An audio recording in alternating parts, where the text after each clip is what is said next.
মুসলমানদের মাঝের যে ভ্রাতৃত্বটা ছিল, এই ছিল অন্য ধরনের ভ্রাতৃত্ব। আমার বন্ধুগণ, আমার নবীজি মক্কা ছেড়ে মদিনায় চলে গেছেন। আমার নবীজি মক্কা ছেড়ে যখন মদিনায় চলে গেলেন, মদিনায় যাওয়ার সঙ্গে সঙ্গে মদিনার আনসার সাহাবীরা জীবন বাজি রেখে মুহাজিরদেরকে সাহায্য করতে লাগলেন। আমার নবীজি মক্কায় যখন সাহাবে কেরামকে নিয়ে চলে আসলেন, একজন ধনী সাহাবী ছিলেন আব্দুর রহমান ইবনে আওফ রাদিয়াল্লাহু তাআলা আনহু। তিনি কোটি কোটি টাকার মালিক ছিলেন, মিলিয়নার ছিলেন, বিলিয়নার ছিলেন।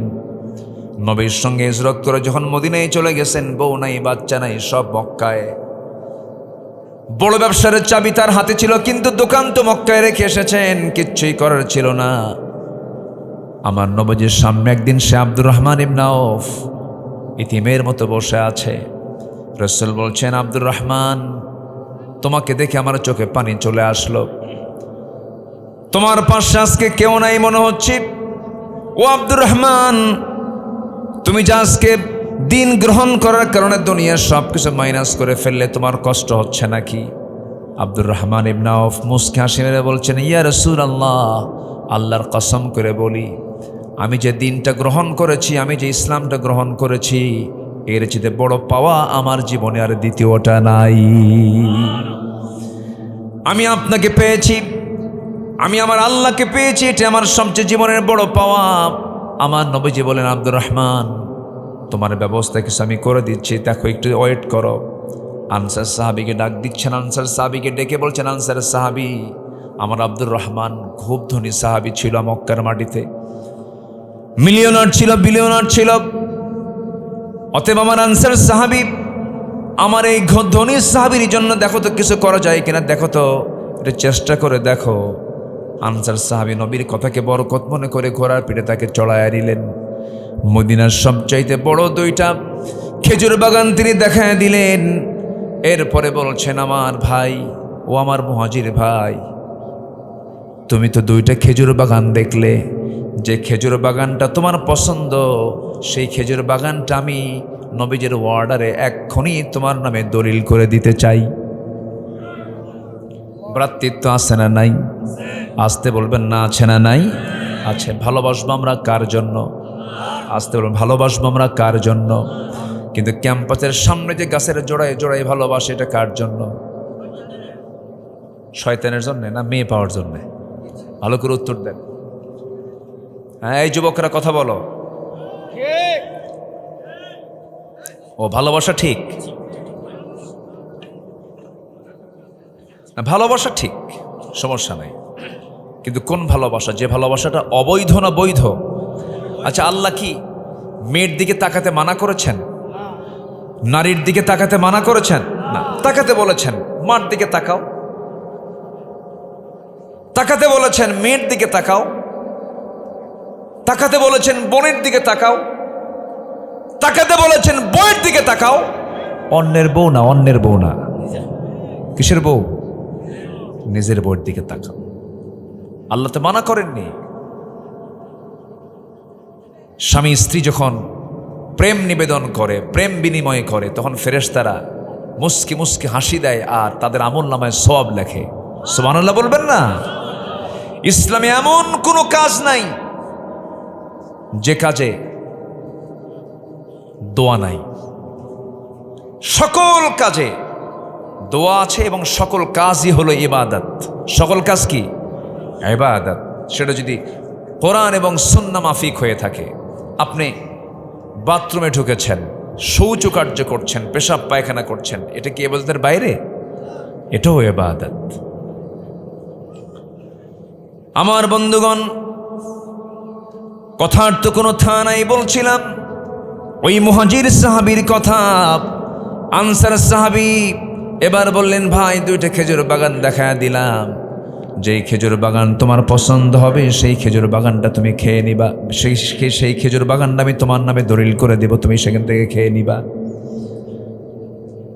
আনসার সাহাবীর এই কথা শুনে মুহাজির সাহাবী দারুণ খুশি হয়ে গেলেন। আব্দুর রহমান ইবনে আওফ খুশি হয়ে গেলেন। এরপরে বলছেন, ও আমার ভাই, তুমি আর কি বলতে চাও বলো। এবার বলছেন, ভাই রে, আমি জানি এই মদিনার কোনো মেয়ের বাবা তার মেয়েকে তোমার সঙ্গে বিয়ে দেবে না, কারণ মদিনায় তোমার কিছুই নাই, ঘর নাই, বাড়ি নাই, টাকা নাই, পয়সা নাই। এই জন্য আমি সিদ্ধান্ত নিয়েছি, আল্লাহ রাব্বুল আলামিন আমাকে দুইটা স্ত্রী দান করেছেন, যে কোনো একটা স্ত্রীকে আমি তালাক দিয়ে দেব, আমার বউটাকে তুমি তোমার বউ বানায়া নিবা। ভ্রাতৃত্ব আছে?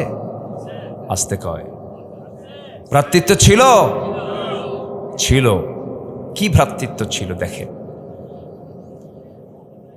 2 খেজুর বাগানের অর্ধেক দিয়ে দিতে চাইলেন, নিজের বউটাকে তালাক দিয়ে তার হাতে তুলে দিতে চাইলেন, কিন্তু আব্দুর রহমান ইবনে আওফ মুস্কি মুস্কি হাসি মেরে বলছেন, ভাই আব্দুর রহমান, বলছেন ভাই আনসারের সাহাবী, খেজুর বাগানও দেওয়া লাগবে না, বউ তালাক দেওয়া লাগবে না, আমি খুশি হয়েছি তোমার কথায়, শুধু তুমি আমাকে ব্যবসার কিছু সাইড আমাকে দেখায় দাও, একটা বাজার দেখায় দাও। ছোট্ট বাজারটাকে দেখায় দেওয়া হলো, ছোট্ট ব্যবসা শুরু করে দিলেন। ওই যে বরকত হওয়া শুরু হলো, বরকতে বরকতে ধন্য হচ্ছেন আব্দুর রহমান ইবনে আওফ। কয়েক রতি সোনা কামাই করলেন, বিয়েটাকে প্রয়োজন মনে করে, যৌবন আছে যার বিয়ের প্রয়োজন আসতে কয়, আসতে বলেন কেন? অনেকে বুড়ো চাচার লজ্জায় বলতেছেন, হুজুর আমার তো প্রয়োজন শেষ। আমার বন্ধুগণ, আল্লাহ রাব্বুল আলামিন বিয়েটাকেও জরুরি করে দিয়েছেন। বিয়ে করাটাও ইবাদত। ফানকিহু মা তাবা লাকুম মিনান নিসা মাসনা ওয়া সুলাসা ওয়া রুবা। আল্লাহ পাক বিয়ে করতে বলেছেন, এটা ইবাদতের কাজ। আমার বন্ধুগণ, আব্দুর রহমান ইবনে আওফ প্রয়োজন মনে করলেন, কয়েক রাতে সোনা কামাই করলেন, সেই সোনাগুলো বিক্রি, সেই সোনাগুলোর সঙ্গে করে নিয়ে একটা মেয়েকে দেখতে গেছেন বিয়ের নিয়তে। সেই মেয়েটাকে পছন্দ হয়ে গেছে, বিয়েটা করে নিলেন। নবজি দাওয়াত পেলেন না।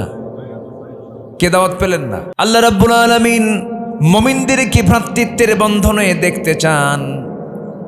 যদি টুকটাক সমস্যা হয়ে যায় তোমরা ঠিকঠাক করে নিও। একজন সাহাবীর কথা বলছিলাম, মনে আছে কিনা? আব্দুর রহমান ইবনে আওফ রাদিয়াল্লাহু তাআলা আনহু ব্যবসা করে কিছু সোনা কামাই করলেন। সেই সোনা দিয়া একটা মেয়েকে তিনি বিয়ে করে বউ বানায় বাড়িতে নিয়ে আসলেন।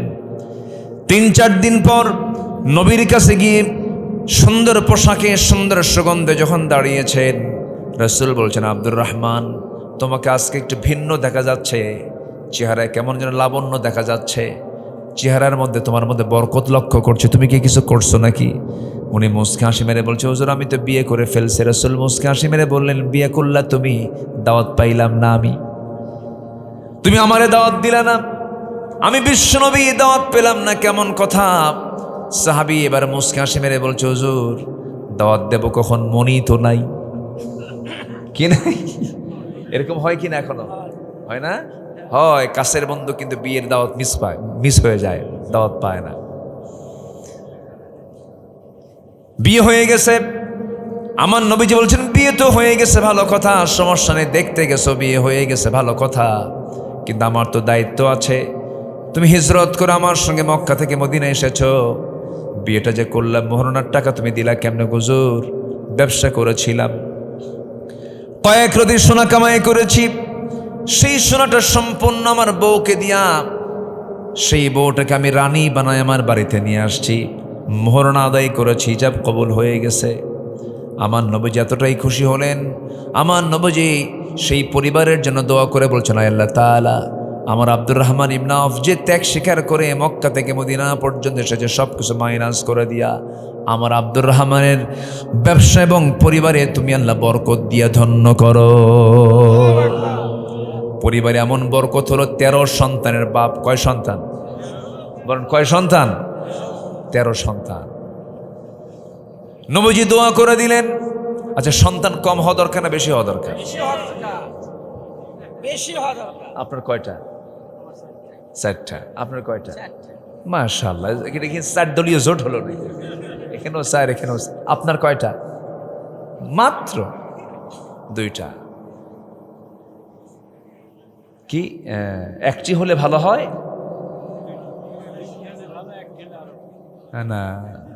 দু সন্তানের বেশি নয়, একটি হলে ভালো হয়। হ্যাঁ, কি স্লোগান দিল! অথচ হাদিস তাজাওয়াজুল ওয়াদুদুল ওয়ালুদ, তোমার অধিক সন্তান জন্মদানকারীর মানে পরিবারে বিয়ে করো, মেয়েকে বিয়ে করো, সন্তান বাড়াও, উম্মত বাড়াও। ফাইন্নী ওয়াহিকুমুল ইয়াউম, আমি রাসূল কিয়ামতের দিন গর্ব করে বলবো আমার এতগুলো উম্মত আছে। আল্লাহু আকবার বলেন। সন্তান এটা একটা বরকত। সন্তান বেশি হলে এটা কি সম্পদ না? সম্পদ না বলেন তো? কিন্তু আল্লাহ একটা ভাগ করে দিছে ইদানিং আধুনিক দুনিয়াতে, যার সম্পদ আছে তার সন্তান নাই, আবার যার সন্তান আছে তার আবার সম্পদ নাই। আচ্ছা, ধনীর সন্তান বেশি না গরিবের সন্তান বেশি? বলেন বলেন বলেন। গরিবের সন্তান, কোনো কিচ্ছু লাগে না, কোনো চিকিৎসাও লাগে না, কোনো পেট কাটা লাগে না। পেট কাটা কি কয়? সিজার লাগে না। মানে আমরা তো বাংলা কই না, আমরা ইংরেজি কই সবসময়। সিজার লাগে না।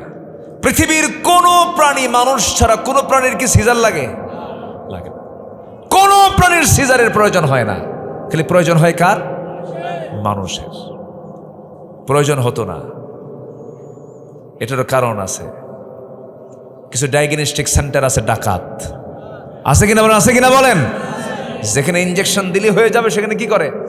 অপারেশন। ইনজেকশনের জায়গায় কি? অপারেশন। আমার কথা কি বুঝতেছেন ভাই?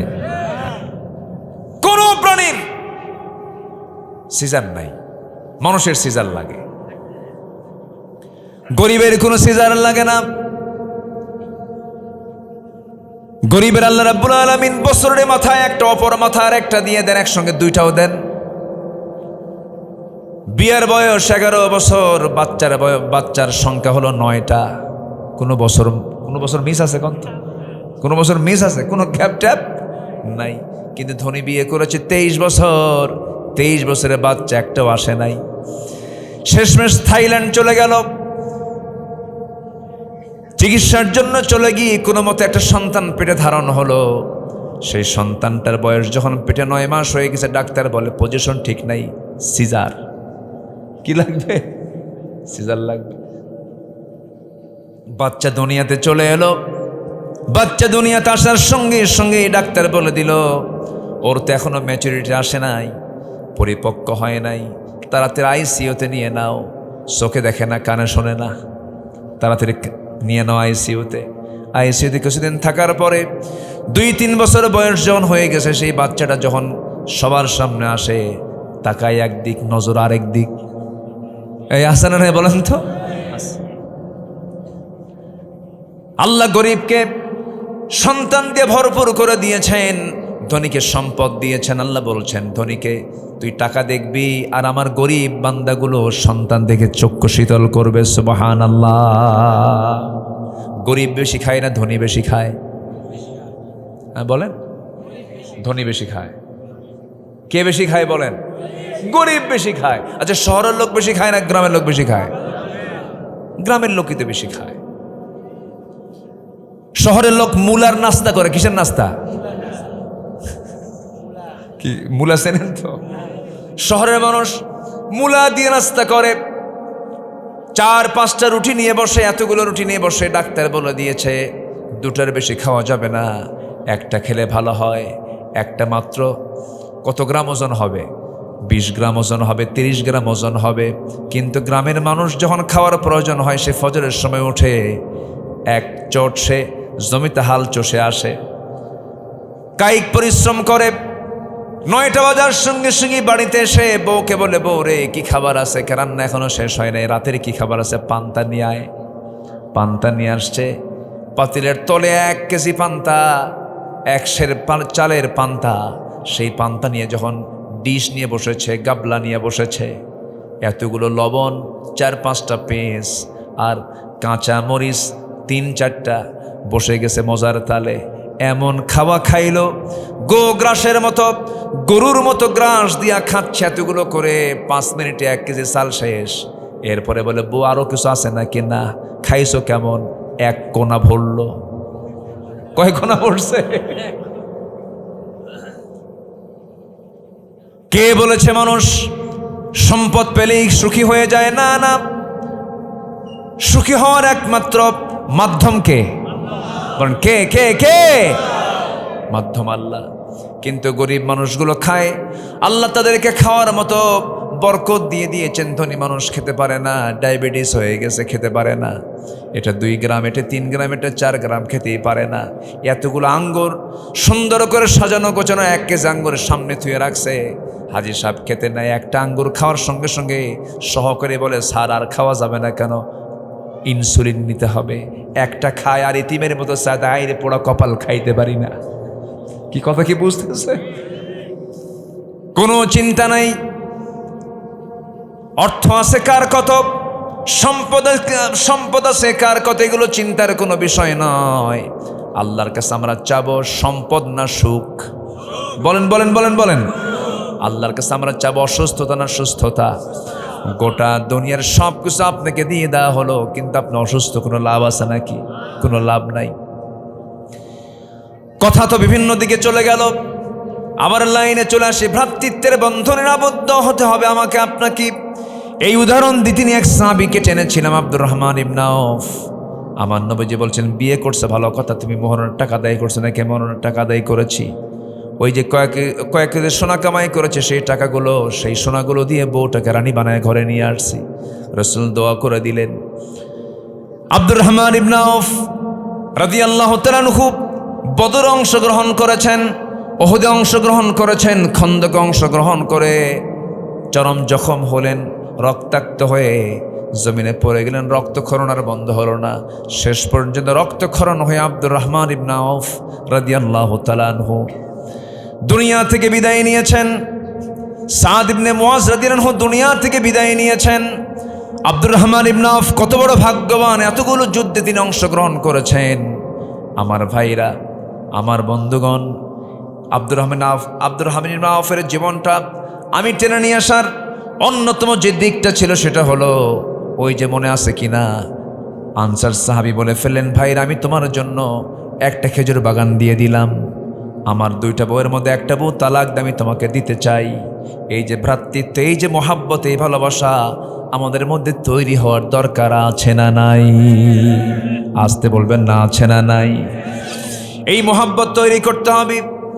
সাহাবীদের ভিতরে ভ্রাতৃত্ব এত মজবুত ছিল যে তাদের স্বপ্ন পর্যন্ত এক হয়ে যেত। আমার নবীজির ইন্তেকাল হয়ে গেছে। ইন্তেকালের বেশ কয়েক বছর পর প্রথম খলিফার ইন্তেকাল হয়ে গেছে। দ্বিতীয় খলিফার আমলে ওমরে ফারুক রাদিয়াল্লাহু তাআলা আনহু, সেই সময় তিনি খলিফাতুল মুসলিমিন। সাইয়্যিদিনা আলী রাদিয়াল্লাহু তাআলা আনহু রাতের আধারে ঘুমিয়ে পড়েছেন বিছানায়। তিনি গভীর ঘুমের মধ্যে তিনি স্বপ্নের মধ্যে দেখতেছেন বিশ্ব নবী তার সামনে দাঁড়াইছেন। দরজার কাছে এসে সালাম দিয়ে বলছে, আলী, বহুদিন যাবৎ তোমার সঙ্গে দেখা হয় না, কথা হয় না। এই কথা বলে নবীজি তার পাশে শিওরে বসে পড়লেন। অনেকগুলো খেজুর থেকে একটা খেজুর 3 আঙ্গুলে নিয়ে সঙ্গে সঙ্গে সাইয়্যিদিনা আলীর মুখের মধ্যে তুলে দিলেন। বিসমিল্লাহ বলে তার মুখে খাবার উঠায় দিলেন, একটা খেজুর উঠায় দিলেন। তিনি স্বপ্নের মধ্যে খাওয়া শুরু করলেন। স্বপ্নের মধ্যে খেতে খেতেই ঘুম তার ভেঙে গেছে। ঘুমটা ভেঙে গিয়ে যাওয়ার সঙ্গে সঙ্গে, ঘুম থেকে জাগা পাওয়ার সঙ্গে সঙ্গে তিনি লক্ষ্য করে দেখেন তার জিহ্বার ভিতরে তাজা খেজুরের স্বাদ ফুটে উঠেছে। নবীর স্বপ্ন মিথ্যা না সত্য? জোরে বলেন। শুধু সত্য না, মহাসত্য? মহাসত্য। তাজা খেজুরের স্বাদ ফুটে উঠেছে। আবেগ আপ্লুত হয়ে পড়লেন, ওযু বানালেন, নামাজে দাঁড়ায় গেলেন, আল্লাহর দরবারে শুকরিয়া আদায় করলেন, চোখের পানি ফেলে ফেলে কাঁদলেন।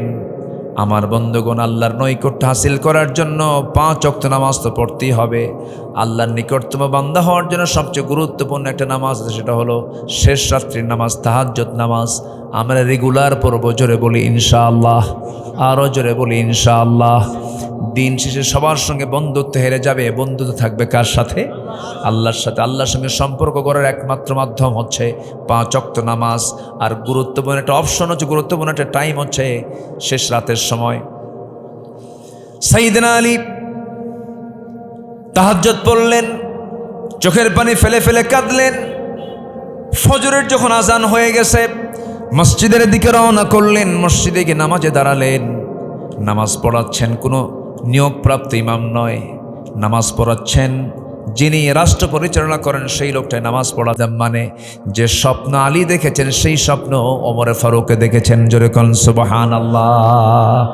ইন্নামাল মুমিনুনা ইখওয়াতুন ফাআসলিহু বাইনা আখওয়াইকুম ওয়াত্তাকুল্লাহা লাআল্লাকুম তুরহামুন। জোরে বলুন আল্লাহু আকবার। আল্লাহ রাব্বুল আলামিন বলেন মুমিনরা হলো পরস্পরের ভাই ভাই।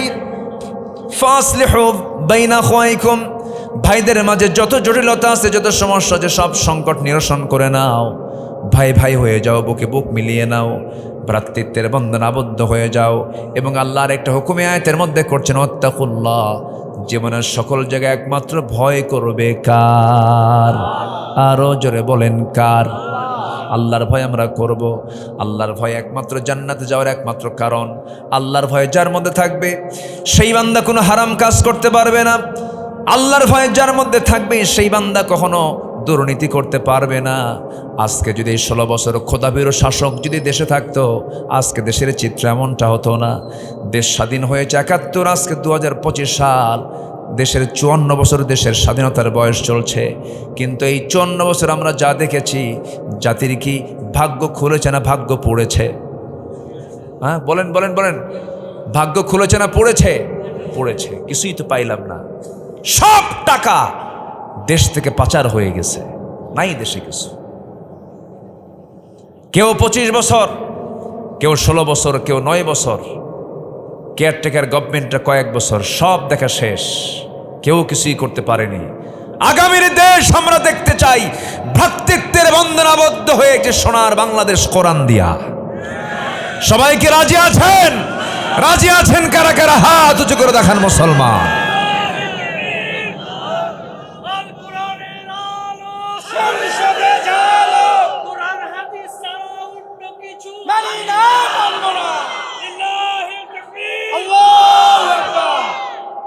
আল্লাহ কবুল করুন, জোরে বলি আমিন।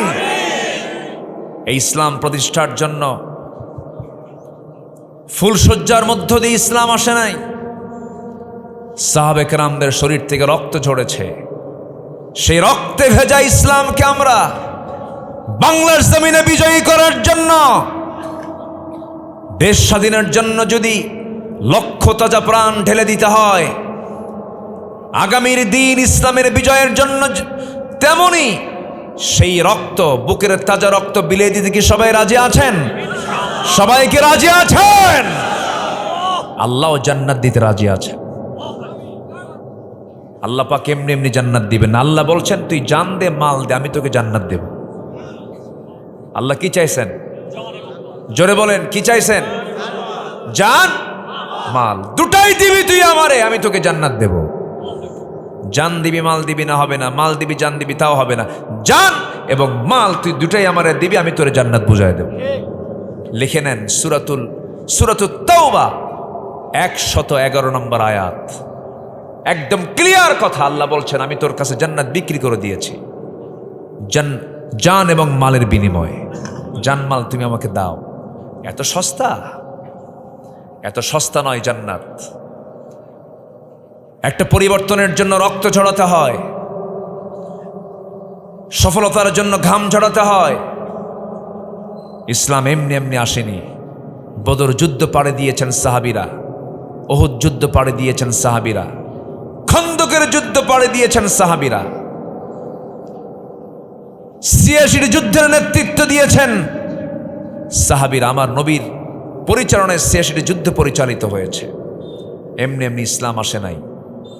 আমার নবীজি ভ্রাতৃত্বের বন্ধন আবদ্ধ হয়ে মক্কা ছেড়ে সব কোথায় চলে আসলেন? মদিনায় আসলেন।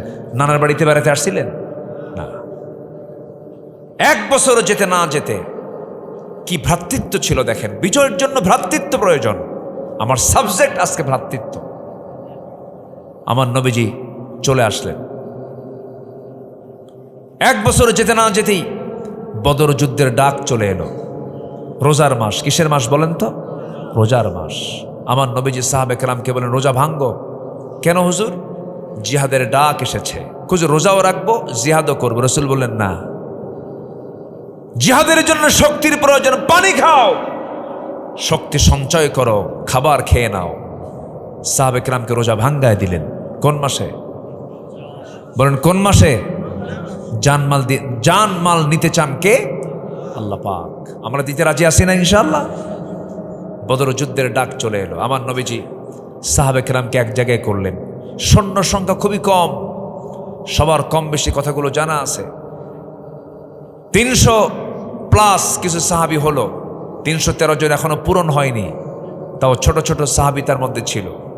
মদিনার ছোট্ট দুটো ছেলে নবীর সামনে হেঁটে হেঁটে আসে। আফরার দুটো ছেলেদয়, এই দুটো ছোট্ট ছেলে এসে নবীর সামনে ফুটন্ত বুলবুল সামনে দাঁড়ায় বলছে, হুজুর যুদ্ধের নাকি ডাক এসেছে, সৈন্য সংখ্যা নাই, সৈন্য সংখ্যা খুব কম, আমারই কি পারমিশন দেওয়া যায়? আমাদের পারমিশন দেওয়া যায়? আমার রাসূল বললেন, পারমিশন দেবো কেমনে? তরবারি ধরার মতো তো বাহুবল নাই তোমাদের, দেওয়া যাবে না। ওই দুইজনের মধ্যে বড়জন বলে, হুজুর ও লম্বায় ছোট আছে, আমি একটু বড় আছি, অন্তত আপনি আমাকে পারমিশনটা দিয়ে দেন। ছোট্ট ভাইটা বলতেছে, হুজুর ওর যদি পারমিশন দেন আমারও দিতে হবে। কেন? ও লম্বায় বড় হতে পারে, শক্তি আমার গায়ে বেশি। নবীজি খুব খুশি হয়ে গেলেন। নবীজি হাসতেছেন কিন্তু চোখের কোণায় পানি জমে গেছে। আমার নবীজি বললেন, ঠিক আছে, যুদ্ধে তোমরা যাবি, কে ফার্স্ট হয় দেখি। দুইজন লড়াই লেগে গেছে, মারামারি লেগে গেছে। বড়জন ছোটজনকে নিচে ফেলে দিয়েছে।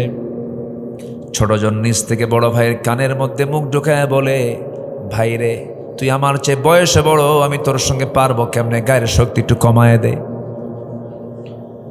গায়ের শক্তি কমায় দিল। লাফ মেরে বুকের উপরে বসে বলতেছে, হুজুর এই যে দেখেন, বড়জনকে আমি নিচে ফেলে দিয়েছি। নবীজি মুস্কে হাসি মারলেন। ছোট্ট দুইটা বাচ্চাকে বগলের নিচে রেখে আকাশের দিকে হাত তুলে বলছেন, আল্লাহ, গায়ের শক্তি নাই কিন্তু ইমানের শক্তি আছে। যেরকম সুবহানাল্লাহ। পারমিশন দিয়ে দিলেন, যুদ্ধ শুরু হয়ে যাবে। আমার নবীজি 313 জন সংগ্রহ করলেন। বদর প্রান্তরটা ছিল মদিনা মুনাওয়ারা থেকে 80 মাইল দূরে। কত মাইল দূরে বলেন? 80 মাইল দূরে। পায়ে হেঁটে হেঁটে পাগুলো ফুলে গেছে, পাগুলো ফসকা পড়ে গেছে। রমজান মাস, হাতে তরবারি নাই। কারো কোনো সাহাবীর হাতে তরবারি নাই, তারা খেজুর গাছের ডাল হাতের মধ্যে নিয়েছেন। যুদ্ধে অংশগ্রহণ করলেন। যুদ্ধ শুরু হয়ে যাবে। আমার নবীজি যুদ্ধ পরিচালনা করতেছেন। বদর যুদ্ধের দিন কাফেরদের ভিতরেও অধিকাংশ কাট্টা কাফেররা অংশগ্রহণ করেছিল। সাহাবে কেরাম এদিকে 313 জন সাহাবীয়ে রাসূল যখন বদর প্রান্তরে যখন উপস্থিত হয়ে গেলেন, যে জায়গায় তিনি দাঁড়ানো ছিলেন সেই জায়গা ছিল বালুর জায়গা। আল্লাহ পাক আমাকে এই সচক্ষে দেখার তৌফিক দান করেছেন। বালুর মাটিতে যখন লেগে যায়, পাটা ডেবে যায়, হাঁটু পর্যন্ত পা গেড়ে যাচ্ছিল। সাহাবীরা বলছেন, ইয়া রাসূলুল্লাহ, যুদ্ধ করতে আসলাম আল্লাহর পথে, আমাদের পা ডেবে গেলে আমরা যুদ্ধ করব কেমনে? আল্লাহর পক্ষ থেকে সাহায্য চলে আসলো। আকাশ ঘন মেঘ জমা হয়ে গেল, বৃষ্টি নাজিল হলো। বালুর উপরে যখন পানি পড়ে, বালুটা শক্ত হয় না নরম হয়? শক্ত হয়ে যায়। গরম পরিবেশ ঠান্ডা হয়ে গেল, সুন্দর পরিবেশ তৈরি হয়ে গেছে। যুদ্ধ শুরু হয়ে গেছে। এই যুদ্ধের ময়দানে সাহাবীরা অংশগ্রহণ করলেন। 14 জন সাহাবী শাহাদত বরণ করেছেন। কয়জন সাহাবী বলেন? 14 জন সাহাবী শাহাদত বরণ করেছেন। এর মধ্যে ওই যে ছোট্ট দুইটা বাচ্চা যখন যুদ্ধের অনুমতি পেয়ে গেলেন, এর মধ্যে একজন, ওই 14 জনের মধ্যে একজন, এই দুই ভাইয়ের মধ্যে একজন শাহাদত বরণ করেছেন। যুদ্ধের ময়দানে গিয়ে এক সাহাবীকে ডাক দিয়ে বলো, চাচা, কাফেরদের নেতা কুরাইশদের নেতা আবু জেহেল কোথায়? সাহাবী বলছে, আবু জেহেল দিয়ে কি করবা? ছোট্ট আওয়াজে বলতেছে, আমরা আজকে যুদ্ধের ময়দানে যেতে চাচ্ছি, কারোর সঙ্গে মোকাবেলা করার জন্য নয়। আমাদের মূল লক্ষ্য হলো আবু জেহেল খতম হয়ে গেলে আমাদের কোনো যুদ্ধ করার প্রয়োজন নাই। জোরে কোন আল্লাহু আকবার। ছোট্ট মানুষ, বড় টার্গেট। বড়জন যুদ্ধের ময়দানে ছোটজনকে বলছে, চলো আবু জেহেলকে খুঁজে বের করি। এক সাহাবীকে ডাক দিয়ে বলছে, কই আবু জেহেল, কই যে আবু জেহেল দেখা যায়? বলতে দেরি হলো, সিংহের মতো গর্জন দিয়ে চলে গেছে। আবু জেলের দুই পাশে দুজন পজিশনে দাঁড়ায় আছে, ছোট্ট তরবারি নিয়ে আবু জেলের দুই পায়ে সজোর আঘাত করেছে। আঘাত করার সঙ্গে সঙ্গে আবু জেল ওই যে ধরাশয়ী হয়ে জমিনে পড়ে গেছে। আবু জেল কোমর সোজা করে আর কোনোদিন দাঁড়াতে পারে নাই। যেরকম আল্লাহু আকবার। কিন্তু একদিকে এইদিকে সে বড় ভাই কাফিরদের দ্বারা আক্রান্ত হয়ে গেলেন। পিছন দিক থেকে একজন কাফের তার ডান হাতে যে হাতে তরবারি ছিল সে হাতে মেরে দিয়েছে তরবারির আঘাত। এক আঘাতে ঝনঝন করে তরবারি পড়ে গেছে। হাতটা এক আঘাতে ঝুলে আছে চামড়ার সঙ্গে। বাম হাতে চট করে তরবারি তুলে নিয়েছেন। বাম হাতে যুদ্ধ করতে করতে ডানের ঝুলন্ত হাতটা সে বারবার বাম হাতে ধাক্কা খায়। নামাজের মধ্যে সেই যুদ্ধের মধ্যে ওই সাহাবী করলেন কি, ডান হাতটা সোজা বাম পায়ের তলে রেখে এত জোরে টান মারলেন হাতটা ছিটকে পড়ে গেল। যুদ্ধ থামালেন না, যুদ্ধ চালাতে লাগলেন। এক পর্যায়ে দেখা গেল কাফিররা তার বাম হাতটাও কেটে ফেলে দিয়েছে। যুদ্ধ করবেন কি দিয়ে? দুই হাতি দোনায় তরবারি ধরবেন কেমনে? ঝনঝন করে তরবারি পড়ে গেছে। কালিমার ঝান্ডা ফেলতে দিলেন না, কালিমাকে উদ্বুলন করেছেন। এক পর্যায়ে দেখা গেল পিছন থেকে একজন কাফের এসে সেই ছোট্ট বাচ্চার গর্দান বরাবর আঘাত করেছে, মস্তকটা ছিটকে পড়ে গেল। বড় ভাই মাস দুনিয়া থেকে বিদায় নিয়ে গোটা বিশ্ববাসীকে জানায়া দিলেন, ও দুনিয়ার মুসলমান, ভ্রাতৃত্বের বন্ধনে আবদ্ধ হয়ে উখুয়াত তৈরি করে আল্লাহর জমিন আল্লাহর দিন কায়েম করার জন্য, জান্নাত পাওয়ার জন্য জানমাল এমন করে কোরবান করে দিতে হয়। জোরে কোন সুবহানাল্লাহ। আমরা জিহাদ করব কার পথে? আসতে বলবেন না, কার পথে? আরো জোরে, কার পথে? নামাজ না পড়া? নামাজ পড়ার দরকার আছে না নেই বলেন? 5 ওয়াক্ত নামাজ পড়বেন কারা কারা? একটু হাত তুলে দেখান দেখি। জোরে বলি ইয়া আল্লাহ। আরো জোরে বলি ইয়া আল্লাহ। আমাদেরকে 5 ওয়াক্ত সালাত আদায় করার তৌফিক তুমি আল্লাহ দিয়া দাও। জোরে বলি আমিন। আরো জোরে আমিন। আরো জোরে আমিন। কষ্ট দিয়ে ফেললাম মনে হয়। আমার দেশে নামাজি বেশি না বেনামাজি বেশি? হ্যাঁ? যাকাত দাতা বেশি না সুদখোর বেশি? হ্যাঁ বলেন। আমার দেশে বিয়ে সহজ না জেনা সহজ? কি পরিবেশ আমরা উপহার দিলাম! কি পরিবেশ আমরা উপহার দিলাম! সব কিছু চেঞ্জ হয়ে যাবে। একটা কথা বারবার বলছি, সেটা হলো আমরা ভ্রাতৃত্বের বন্ধনে আবদ্ধ হয়ে কোরআনকে লালন করব। জোরে বলি ইনশাআল্লাহ। আর জোরে বলি ইনশাআল্লাহ। ভ্রাতৃত্ব আমরা তৈরি করব। অনেক রাত হয়ে যাচ্ছে, আপনারা কষ্ট পাচ্ছেন, 2-1 জন করে উঠে যাচ্ছেন এবং আমাকে অনেক আগে একটা চিরকুট দেওয়া হয়েছে। আমি এটাকে চুপ করে রাখছি এই জন্য যে আমি আপনাদের সম্মানে বলিনি, সম্মানে আমি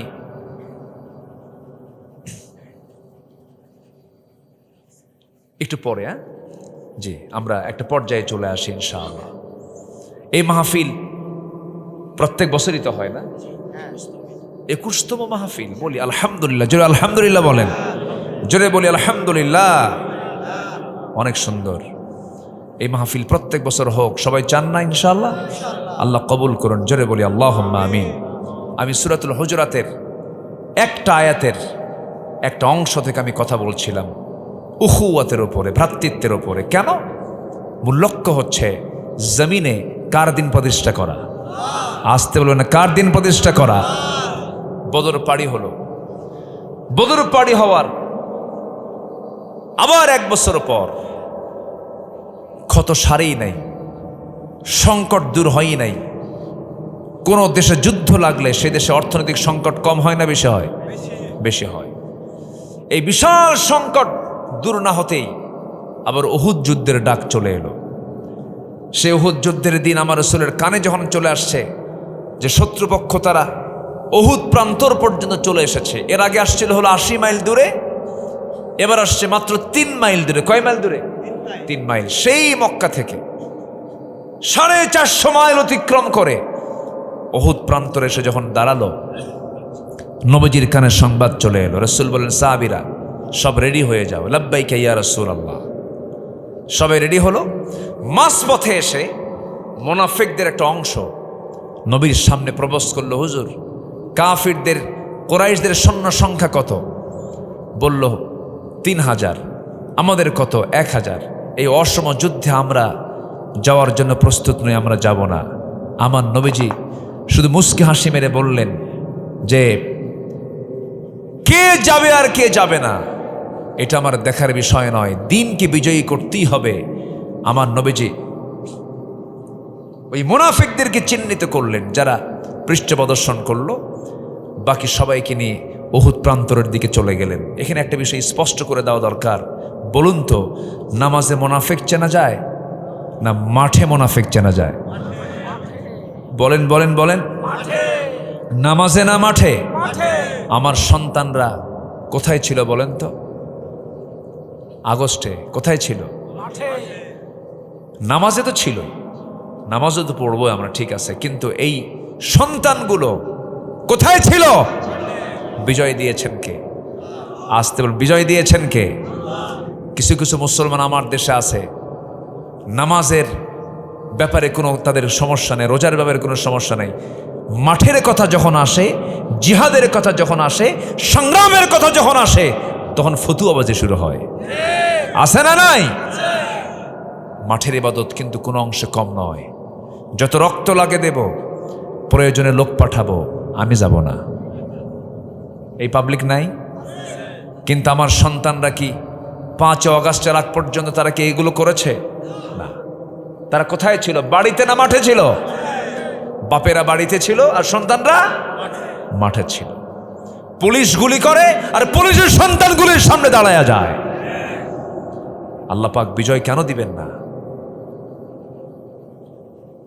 উহুদ যুদ্ধের দিন আমার নবীজি মুনাফিকদেরকে চিনে ফেললেন। আমার নবীজি মুনাফিকদেরকে চিহ্নিত করলেন। যুদ্ধ শুরু হয়ে যাবে। যুদ্ধ শুরুর প্রাক্কালে আমার নবীজি 50 জন তীরন্দাজ সাহাবীকে এক জায়গায় ডাক দিয়ে বললেন, সাহাবীরা এদিকে আসো, ভ্রাতৃত্ব তৈরি করো, মোহাব্বত তৈরি করো। বিজয়ের জন্য যুদ্ধ আগে দরকার না, ভ্রাতৃত্ব আগে দরকার। ভ্রাতৃত্ব আগে দরকার, বিয়ে আগে দরকার। আমার বন্ধুগণ, এই যে আমার দেশে যত কাজ আমরা করতে যাব, সেই কাজের ক্ষেত্রে আগে আমাদেরকে দেখতে হবে আমাদের মধ্যে ইখলাস আছে কিনা, ভ্রাতৃত্ব আছে কিনা, আন্তরিকতা আছে কিনা। বিয়ে আগে দরকার না মন ভালো হওয়া আগে দরকার? বলেন বলেন বলেন বলেন। নিয়ত ভালো হওয়া দরকার। আমি বউকে ভালোবাসলাম না, সংসার হবে কেমনে? পরস্পরে ভ্রাতৃত্ব এই বিজয়টা আসবে কেমনে? উহুদের ময়দানে আমার নবীজি 50 জন তীরন্দাজকে বললেন, সাহাবীরা তোমরা তীর নিয়ে হাতে নিয়ে এখানে বসে থাকো। এই জায়গা থেকে নোরমান, এটা একটা চিকন রাস্তা আছে, কাফের এদিক দিয়ে আক্রমণ করতে পারে। যুদ্ধ শুরু হয়ে গেছে, যুদ্ধে মুসলমানদের বিজয় প্রায় হয়ে গেছে। কিন্তু এই 50 জন সাহাবী ভাবলেন, যুদ্ধ যেহেতু শেষ হয়ে গেছে, এখানে থেকে লাভ কি? নবীর কথা অনুমতি না নিয়ে তারা সেই জায়গা থেকে স্থানটা ত্যাগ করলেন। ওই চিকন গলিপথ দিয়া কুরাইশদের একটা টিম ওই দিক দিয়ে তারা আচমকা ভিতরে ঢুকে গেল। ভিতরে ঢুকে পড়েই কাউকে টার্গেট না করে তারা প্রথম টার্গেট করেছে রাসূলকে লক্ষ্য করে। তারা দুনিয়া থেকে বিদায় করার জন্য প্ল্যান হাতে নিয়েছে। দূর থেকে করলো কি, হাতের মধ্যে পাথর নিয়ে মারা শুরু করে দিল। আগে প্রথমে মারলো, তারা তীর মারা শুরু করলো। 10 জন সাহাবী নবীর চতুর্পাশে প্রাচীরের মতো দাঁড় হয়ে বলছে, হুজুর যত তীর লাগবে আমাদের গায়ে লাগবে, আপনার গায়ে একটা আঁচড়ও লাগাতে দেব না। 10 জন সাহাবী সেখানে শাহাদাত বরণ করলেন। আমার নবীজি একাকী পড়ে গেলেন। একটু দূর থেকে কয়েকজন কাফের হাতে পাথর নিল, পাথর মারা শুরু করে দিল। নবীজির মাথায় সেদিন টুপি ছিল না, নবীজির মাথায় সেদিন হেলমেট ছিল, নবীজির মাথায় সেদিন পাগড়ি ছিল না, নবীজির মাথায় সেদিন হেলমেট ছিল। লোহার লৌহ বর্ম পড়েছেন, হাতে তরবারি ছিল, বর্ষা ছিল, ঘোড়ার পিঠে মুহাম্মদ, সেনাপতি মুহাম্মদ সাল্লাল্লাহু আলাইহি ওয়াসাল্লাম। আমার নবীজি সেই যুদ্ধের দিন সম্পূর্ণ একাকী পড়ে গেলেন। কাফেররা তাকে টার্গেট করে জমিনে ফেলে দিয়ে ফেললো, এমনভাবে তাকে আক্রান্ত করলো। দূর থেকে পাথর যখন মারলো, হেলমেটের চিকন লোহা নবীর কপালের মধ্যে গেঁথে গেল। আরেকটা আঘাত করলো গাল বরাবর, শিরস্ত্রাণের চিকন লোহা নবীজির গালের মধ্যে গেঁথে গেল। আরেকটা আঘাত করলো নবীজির মুখ বরাবর, সামনের সুন্দর সুন্দর দুটি দাঁত ভেঙে পড়ে গেল। একই মুখের ভেতরে তিনটে ইঞ্জুরি, কপালে লোহা, গালে লোহা, মুখের দাঁত দুইটা নাই। বিশ্বনবী, যে বিশ্বনবী রাস্তায় হাঁটলে পরে, সূর্যের নিচে হাঁটলে পরে সূর্যের নিচে আল্লাহ রাব্বুল আলামিন এক খণ্ড মেঘ দিয়ে রাখতেন। জোরে কারণ সুবহানাল্লাহ। যে নবী আমার নখের ইশারায় আকাশের চাঁদ খণ্ডন করেছেন, যে নবী জন্মের সময় আবু তালেব বলেন, বাদেজা মোহাম্মদ, আমি তোমাকে ছোট্টবেলায় দেখেছি, তুমি যখন ছোট্ট নবজাতক ছিল আমি তোমাকে নিজের চোখে দেখেছি। আমি তোমাকে দেখতে আসলাম, তোমার মা তোমাকে দেখে শুধু কান্দে, তোমার কাছে আসে না, শুধু ছটফট করে আর কান্দে। কিন্তু আমি লক্ষ্য করে দেখলাম তোমার মা তোমার কাছে না আসলেও আমি তোমাকে নিজের চোখে দেখেছি। চাঁদনি আকাশের নিচে যখন তোমার মা তোমাকে শুয়ে রেখেছে, সেই সময় তুমি একাকী হাত পা নড়াচড়া করো। তোমার হাতের ইশারা যখন তোমার ডান দিকে তোমার হাতটা চলে যায়, আকাশের চাঁদটা ডান দিকে চলে যায়। তোমার হাতটা যখন বাম দিকে যায়, তোমার হাতের সঙ্গে সঙ্গে চাঁদটা বাম দিকে চলে যায়। যখন তুমি তোমার দুই হাতটা দিয়ে যখন হাতটা নিচের দিকে নেমে আনো, চাঁদটা নিচের দিকে নেমে আসে। আমি কি ভুল দেখছি নাকি মোহাম্মদ, বলো তো? রসুল মুস্কান হাসি মেরে বলছেন, চাচা আপনি যা দেখেছেন সঠিক দেখেছেন, কারণ আমার মা আমাকে কোলে নিতে পারেন না, এই জন্য, কারণ স্বামীকে তিনি হারিয়েছেন। সন্তান জন্ম নেওয়ার পরে সন্তানকে দেখি সবচেয়ে খুশি হবে যেই লোকটা সেই স্বামী তারা দুনিয়া থেকে বিদায় নিয়েছেন। আমার বাপ তো আমার জন্মের আগেই দুনিয়া থেকে বিদায় নিয়েছেন। আমার মা বারবার স্বামীর কথা মনে করে আমাকে কোলে নিতে পারেন না। সেই সময়টুকুন আমি শূন্য ছিলাম, আমাকে খেদমত করার জন্য কেউ ছিল না। সেই জন্য মহান রাব্বুল আলামিন ওই শূন্য সময়টুকুন মহান রাব্বুল আলামিন আমার জন্য আকাশের চাঁদটা খেলনা বানাইয়া দিয়েছিলেন। জোরে বলি সুবহানাল্লাহ, আরো জোরে বলি সুবহানাল্লাহ। সেই বিশ্বনবী আমার, যার সম্মান আল্লাহর পরে, যার মর্যাদা আল্লাহর পরে, সেই নবীজি উহুদ যুদ্ধের দিন একাকী পড়ে গেলেন। পাথরগুলো মারল, নবীজি মুখ থুবড়ে জমিনে পড়ে গেলেন। কাফিরদের মধ্যে চতুর্দিক থেকে আনন্দ ছড়িয়ে পড়ল। কাফেররা প্রচার করে ফেলল, মুহাম্মদ দুনিয়া থেকে বিদায় হয়ে গেছে। কুতিলা মুহাম্মদ, কুতিলা মুহাম্মদ, মুহাম্মদ নিহত। আমার নবীর ইন্তেকালের অপপ্রচার চতুর্দিকে ছড়ানো হলো। সাহাবে কেরামদের মধ্যে কান্নার রোল পড়ে গেছে। সাইয়েদনা ওমর ফারুক রাদিয়াল্লাহু তাআলা কাঁদতে কাঁদতে পাগলের মতো হয়ে গিয়ে তরবারি বের করে নিয়ে বলছে, যে দুনিয়াতে রাসূল বেঁচে নাই সেই দুনিয়া তো মনের বাঁচার কোনো প্রয়োজন নাই। নবীর প্রতি মুহাব্বত থাকার দরকার আছে না নাই? ভাই ভাই মুহাব্বত থাকার দরকার আছে না নাই? ভ্রাতৃত্বের দরকার আছে না নাই? আমার ভাইয়েরা, যত বিজয় পৃথিবীতে আসছে সব বিজয়ের পিছনে একটা হলো সবচেয়ে বড়, এক নম্বরে যেটা হলো আল্লাহর সাহায্য, নম্বর 2 হলো উখুওয়াত, ভ্রাতৃত্ব। আল্লাহু আকবার বলেন। এক থাকা। সংসারে কখনো ফাটল সৃষ্টি করা যাবে না, দ্বীনি বন্ধনে কোনো প্রকার ফাটলতা সৃষ্টি করা যাবে না। এটাই হলো বিজয়ের সবচেয়ে বড় দিক। আজকে ফিলিস্তিনকে মারা তো দূরের কথা, গুলি করা তো দূরের কথা, মিসাইল মারা তো দূরের কথা, চোখ রাঙা তাকানোর সাহস ইসরায়েল পেত না। মুসলমানরা যদি এক থাকতে পারত। ভ্রাতৃত্ব নাই, নিজেরাই মারামারিতে ব্যস্ত, নিজেরাই ক্ষমতার দ্বন্দ্ব নিয়ে ব্যস্ত। সম্মানিত ভাইয়েরা, উহুদ যুদ্ধের দিন আমার নবীজি সম্পূর্ণ একাকী পড়ে গেলেন। তীর মারল, পাথর মারল, নবীজি মুখ থুবড়ে পড়ে গেলেন। এক সাহাবী দৌড় মেরে এসে রাসূলকে জড়ায়া ধরলেন, কোলের মধ্যে জড়ায়া ধরে নিয়ে উঁচু একটা পাহাড়ের চূড়ায় তাকে শোয়া রাখলেন। আমার নবীজির পাশে কেউ নাই। সেই সময় একজন সাহাবী, পাগল সাহাবী উবাইদা ইবনে জাররাহ তার পাশে বসা ছিলেন। দেখতে পেলেন কপালে লোহা, গালে লোহা, এই লোহাগুলো বের করবেন কেমনে, পেরেশান হয়ে গেলেন। হাত লাগান, টান দেন, রসুল আও চিৎকার করেন। এবার করলেন কি, রসুল যেন কষ্ট না পান, আস্তে আস্তে না টান দিয়ে জোরে টান দিতে হবে মনে করে দাঁতটা লাগাই দিলেন লোহার সাথে। এমন জোরে টান মারলেন, এক টানে লোহা বের হয়ে আসলো, ফিঙ্কি দিয়ে রক্ত পড়া শুরু হয়ে গেল। গালের লোহাটা টান দিলেন, গাল থেকে রক্ত পড়া শুরু হলো। সেই রক্তগুলো জমিনে ফেলতে দিলেন না সেই সাহাবী। আমার নবীর আড়ালে, আমার নবীর চোখের আড়ালে করলেন কি, লোহা সেই রক্তগুলোকে নিয়ে হাতের অঞ্জলিতে ভরায়া নিলেন। লুকায় লুকায় সেই রক্তগুলো ওই সাহাবী পান করছেন। রসুল বলছেন, উবাইদা রে, আমার চোখে ফাঁকি দিয়া আমাকে না বলে কি যেন তুমি খাচ্ছ, কি যেন তুমি পান করছো হুজুর? আপনার রক্ত জমিনে কোথায় ফেলবো, জায়গা পেলাম না, এই জন্য আমি পান করে নিয়েছি। রাসূল বলছেন, যে দেহে বিশ্বনবীর রক্ত প্রবাহিত, সেই দেহ আল্লাহর জাহান্নাম তার জন্য, আল্লাহর জাহান্নামটা তার জন্য আল্লাহ পাক হারাম করে দিয়েছেন। জোরে কোন সুবহানাল্লাহ। আমার ভাইয়েরা, হাইয়ান মাজরুহান, নবীজি চূড়ান্ত আকারে আহত হয়ে গেলেন। নবীজির মাথায় ব্যান্ডেজ লাগানো, দাঁত দুইটা ভেঙে দিয়েছে কাফের মুশরিকরা। নবীজি সেই সময় শক্ত কোনো খাবার খেতে পারেন নাই, সেই সময় তিনি হালুয়া খেয়েছেন। আমার রাসূল মিষ্টি খেয়েছেন, দাঁত ভাঙ্গার আগে না পরে, আস্তে কয়, দাঁত ভাঙ্গার আগে না পরে খেতে পারেন না, এই জন্য তিনি নরম করে খেয়ে নিয়েছেন। আমার বন্ধুগণ, মিষ্টি খাওয়া সুন্নাত, দুপুরে ঘুম পাড়া সুন্নাত, চোখে সুরমা দেওয়া সুন্নত, মিসওয়াক করা সুন্নত, আর আল্লাহর দিন কায়েমের জন্য রক্ত ঝরিয়ে জমিনটাকে রক্ত রঞ্জিত করাও সুন্নত। এই দুই সুন্নত কখনো কি সমান হতে পারে? আসতে বলবেন না, পারে? পারে না।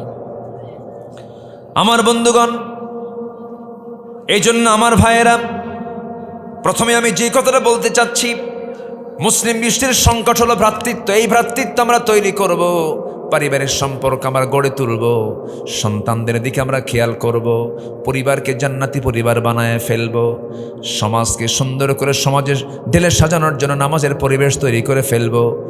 যুবকরা, তোমরা আমার কথাগুলো শোনো। তুমি যে গ্রামে বসবাস করো, সেই গ্রামে লক্ষ্য করে দেখবা কারা নামাজ পড়ে কারা পড়ে না, তাদেরকে দাওয়াত দিবা। কোন ঘর থেকে বোরকা ছাড়া একটা মেয়ে বের হয়, সেই বাড়িতে চলে যাবে, তার গার্জিয়ানকে বলবে, চাচা, এই বাড়ি থেকে আপনার মেয়েটা বোরকা ছাড়া বের হয়, আমাদের চোখের গুনাহ হয়ে যায়, আমাদের সমস্যা হয়ে যায়। অতএব এই গ্রামে বসবাস করতে হলে বোরকা ছাড়া বের হওয়া যাবে না। তা'মুরুনা বিল মারুফ, এইগুলো বিজয়ী করার জন্য, এই কথাগুলোকে বাস্তবায়ন করার জন্য কি দরকার? পৃথক থাকা দরকার না, ভ্রাতৃত্ব দরকার সব জায়গায়। এটা ছাড়া, এটা হলো সবচেয়ে বড় পুঁজি। যুদ্ধ ভ্রাতৃত্ব, জামাত ভ্রাতৃত্ব, বিজয় ভ্রাতৃত্ব, কোনো কিছুকে অর্জন করতে কি ভ্রাতৃত্ব। আল্লাহ তুমি সবাইকে বোঝার তৌফিক দাও। জোরে বলি আমিন, আরো জোরে আমিন। রব্বানা যালামনা أنفسنا وإن لم تغفر لنا وترحمنا لنكونن من الخاسرين ربنا لا تزغ قلوبنا بعد إذ هديتنا وهب لنا من لدنك رحمة إنك أنت الوهاب। গভীরাত নিঝুমারাত মধ্যরাত্রিতে হাজারো মুসলমান নরনারী নিয়া তোমার কালামের একটা আয়াতকে সামনে রেখে ভ্রাতৃত্ব শীর্ষক উখওয়াতের উপরে কিছু কথা বলেছি। এক থাকার গুরুত্ব কি, একতার গুরুত্ব কি, এই বিষয়ে কিছু কথা বলেছি। আজকে মুসলিমদের বিজয়ের ক্ষেত্রে সবচেয়ে বড় অন্তরায়, সবচেয়ে বড় বাধা হয়েছে ভ্রাতৃত্ব।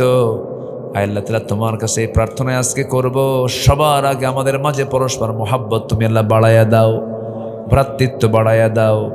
জীবন অর্জিত যত গুণাগুলো করে, যে সমস্ত গুণাগুলো তুমি আল্লাহ আমাদের মাফ করে দাও।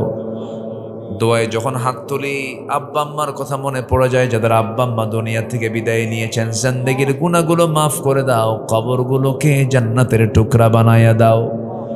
আব্বা আম্মার জন্য কি দোয়া তাও শিখিয়ে দিয়েছো। রব্বির হামহুমা কামা রব্বায়ানি সগীরা, রব্বির হামহুমা কামা রব্বায়ানি সগীরা। অনেক আলোচনা শেষ করে বাড়ি ফিরবো, বাড়িতে ফিরে গিয়ে সব পাবো, কিন্তু মাকে পাবো না। সেই বরকতি মা যারা চলে গেল রে, আযাব মাফ করো, কবরগুলোকে জান্নাতের বাগিচা বানাইয়া দাও।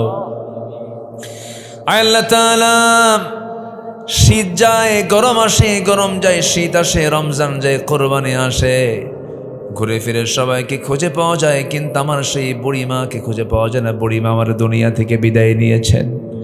আল্লাহ গো, যারা দুনিয়া থেকে মারি হালাতে বিদায় নিয়েছেন, কবরগুলোকে জান্নাতের বাগিচা বানায়া দাও। মাহফিলটার আয়োজন করলেন যারা, শোনার জন্য আসলেন যারা, সবাইকে তুমি আল্লাহ দয়া করে কবুল আর মঞ্জুর করে নাও।